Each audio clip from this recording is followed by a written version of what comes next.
Nawashukuru sana watu wa jamii ya Bungoma. Vile tunakaa Wabukusu, Wasabaot, Wateso na jamii zile zinakaa hapa town, wafanya biashara wa jamii kutoka sehemu mbalimbali. Tumekaa kwa amani.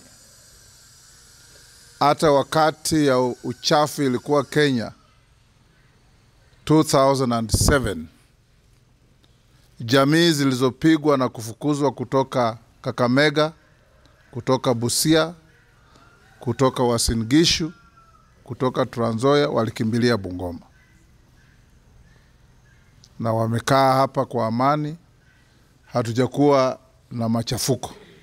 Tunawashukuru sana because Kenya is a unitary state na katiba inasema kila mwananchi wa Kenya ana haki ya kwenda kumiliki mali mahali popote na kukaa mahali popote katika nchi yetu.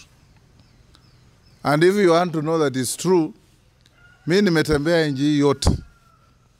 Tulienda mahali kwa Warendile naitwa Kargi, kule karibu Loyangalani. I found Bukusu boys teaching and living there.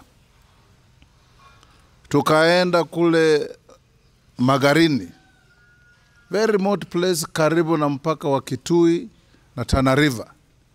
Nikapata mtu mmoja kutoka Bumula, amesettle huko, ameoa Wapokomo wawili.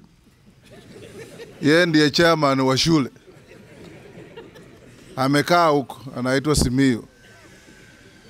Everywhere you go, unapata watu kutoka hapa wanakaa huko. Hiyo ndiyo Kenya tuko nayo. Hakuna mahali utaenda, unajua Kenya hii walimu karibu nusu ni Waluya. Ukienda Pwani kuna walimu kutoka hapa. Ukienda Mandera kuna walimu kutoka hapa. Everywhere. And that is the Kenya we have. Kwa hivyo wale ambao wanakuja kuishi hapa pia wana haki kama vile watu wetu wanakaa kule.